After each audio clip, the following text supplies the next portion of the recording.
Hello everyone and welcome back into my kitchen. Come on, let's make this quick, delicious one-pot recipe. Alright, so here's what we're going to be using today. I have 1 pound of 85/15 beef.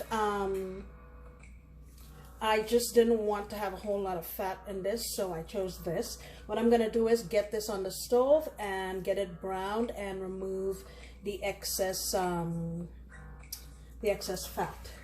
If you remember, a couple videos ago we made these delicious roasted peppers, and I would say we have a little less than a cup or so left. And I'm going to take this, and we also have I think it was 3 or 4 cloves of garlic in here and a sprig of thyme. I'm going to take all these, dump them in my food processor and get them blended up. So here you have a representation of the 3 cloves of garlic that are in here. I'm also going to add some more thyme.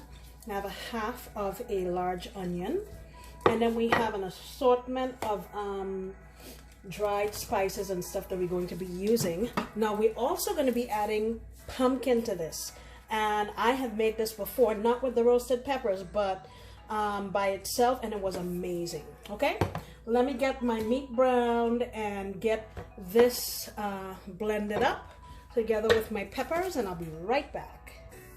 Okay, I have my meat browned off, and I've removed the fat. And if you remember, when we did our peppers, we had put them in olive oil, so I kind of scooped the peppers out of the olive oil and got them blended up with my onion. Okay, I'm going to go in here now with all of my aromatics and stuff that I blended up. That smokiness is lovely. So what I'm going to do now is allow this to saute for maybe 2 or 3 minutes, and then I'll come back and we'll start layering our flavors. Okay, so that's been going there for maybe about 3 minutes or so, and let me tell you what I'm adding into here now. I have 1 bay leaf, a couple of sprigs of thyme you saw before, a tablespoon of smoked paprika, tablespoon excuse me, of chili powder, tablespoon of black pepper, tablespoon of cumin, ground cumin, a teaspoon of oregano, and a teaspoon of, what do you call that, cayenne. And I also have a tablespoon of sugar that I'm going to add a little bit later. So I'm going to go in with everything but the sugar and the cumin for now. I want this to toast along with the meat. I'm going to just let that go here for a couple, maybe a minute and a half or so. And then we're going to go in with some water, okay? If you find that your mixture is a little dry, you can add a little bit of oil, okay? I may add about a tablespoon of oil here. All right, now that this has toasted, I'm just going to go in here with some water that I'm washing out my little blender with. Basically, I'm just going to add enough liquid to cover our the contents of our pot. Now I'm going to use this better than bouillon bouillon concentrate.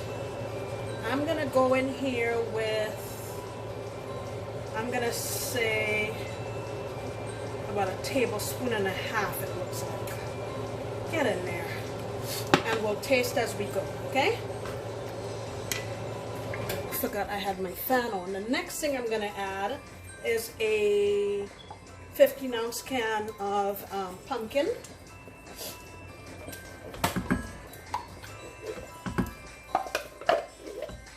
Sorry for all the noise, guys. And a 15-ounce can of petite diced tomato. You can use fresh tomato if you like, but I prefer the petite diced. And you don't want to break your meat up into tiny pieces. You want to have some chunks in here. So I've added in that bouillon, and We'll taste it as we go to see what else we need, if we need more or what. I haven't decided yet if I'm going to add beans. We like beans in it, but a lot of people cringe when you say beans. So I'll decide. So I went on and I added some more beef bouillon. When you're making yours, you don't necessarily have to have this one. You know, my favorite is, you know which is my favorite bouillon powder, but I'm out of it, so I'm forced to use this. But whatever you want, nor whatever you like, just add it and keep tasting so you'll know when you have enough salt. Essentially, I'm using that as salt, okay? Now I'm just gonna add a little vinegar, about a capful. That's probably about a half of a teaspoon. Just regular old white vinegar. And now I'm gonna go in with my tablespoon of brown sugar and tablespoon of cumin, and we add a little more water.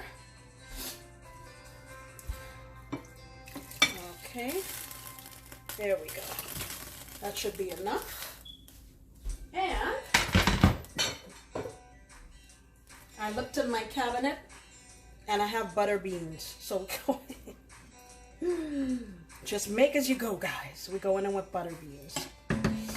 Okay, I like these because they have a nice meaty type of bite to it. When I was a vegetarian, I would make this with Morningstar Farms like crumbles, and it was really, really good. Okay guys, so it's now the morning after, and please forgive me for not having real-time footage of this. My friend Andre visited last night and he's a serious distraction. So Sandy Sandy did not do a good job of recording the end of this. But the only thing I did off camera is I added a can of dark red kidney beans. That was it. This cooked for a total of about 50 minutes, 50. You can see how nice and chunky it is. When you do yours, just taste it.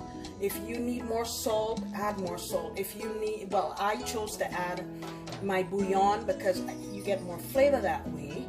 If it's a little more loose than you want it to be, add, you know, a little cornmeal, a tablespoon or so, and that will thicken it up. Keep in mind that once it cools down, though, it's going to thicken. I have tasted it. It's fantastic. It is not sweet in any way. The pumpkin that we use does not make it sweet, and it doesn't taste pumpkin-y. It's just really thick and hearty. I hope you take the time to try this, guys, because you are going to be amazed at how delicious it is. Thank you so much for coming back into my kitchen. I sincerely appreciate you, and I look forward to you coming back next time when Andre will not be here. And I promise to make another delicious recipe. Bye.